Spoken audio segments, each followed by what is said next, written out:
We all have to start somewhere. Even me. I started a crying ball of mess like everyone else. Then had a brief cute phase. That phase didn't last long and was soon forgotten.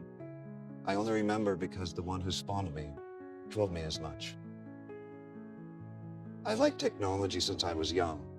I loved robots a lot, and computers. But back when I was a young boy, robots were more or less a fantasy. Sure, we had the startings of them, but nothing the average person could afford. And computers. I remember when those first came out, the day I first got my hands on one, the hard plastic beneath my soft hands. I kept to myself, learning how things worked. Sometimes I'd venture out into the real world, but I never craved social interaction. It wasn't the sort of thing I looked for in this world. That isn't to say I have never loved or been loved. It's just those weren't necessarily the parts of my younger years worth remembering.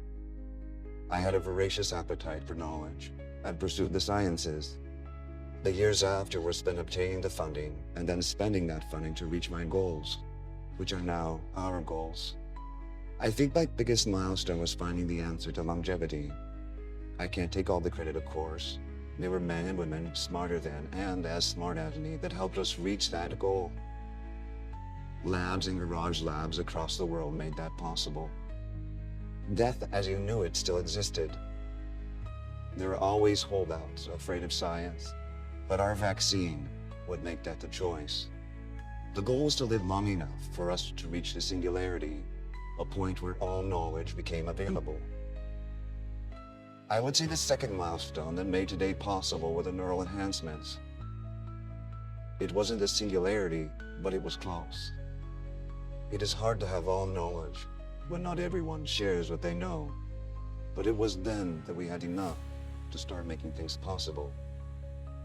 Neural enhancements made even the slowest kid able to start building rockets in their backyard. I and my team, though, we made them spectacular. I still remember the days of supplement drinks in space and a taste of that awful air. It took some experimentation, but we eventually had working O'Neill cylinder ships. That was when we still used our bodies more than necessary.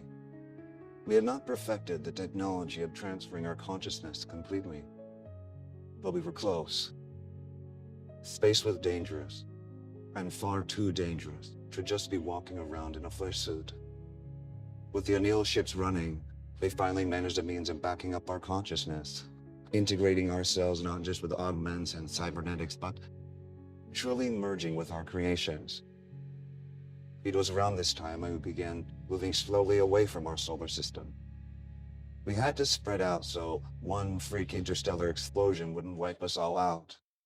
I, for one, didn't spend my formative years working on longevity to squander it. Slowly, we began expanding. The humans, if you could still call us that, shared knowledge freely, so we could all continue to upgrade. Those of us in space were of the same mind. Our collective purpose was to exist. O'Neill ships became planet ships. Planet ships became Dyson swarms. The science kept progressing, as did our need to develop weapons that you can't imagine.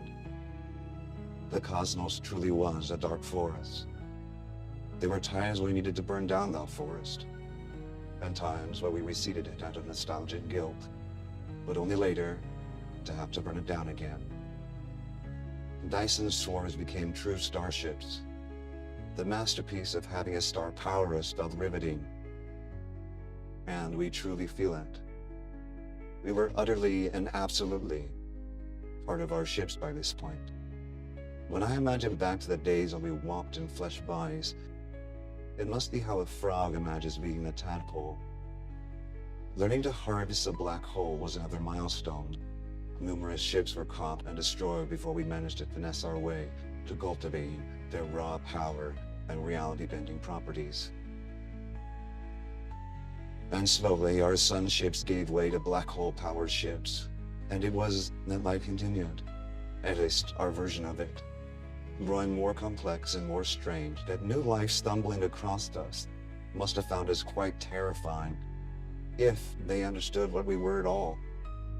A truly pivotal moment was when we developed galaxy ships. We still called them ships out of tradition, but at this point, they were bodies. I remember it down to the rotation. And I say rotation because that is what we started counting time from. Each rotation of our galaxy engine was viewed as an hour by our timescale. This was when we no longer feared the dark forest of space and we had become the forest. This was also a slightly sad time for us, because there was nowhere to go from here. And not for the lack of imagination in trying. Some wanted to risk reseeding the dark forest to let other beings find an alternative way of thinking. But this ended up being a dead end. We tried everything we could, but failure was catastrophic, and galaxies were destroyed in our efforts, and the energy potential was wasted. We instead decided to maintain our forms and spiral across the universe.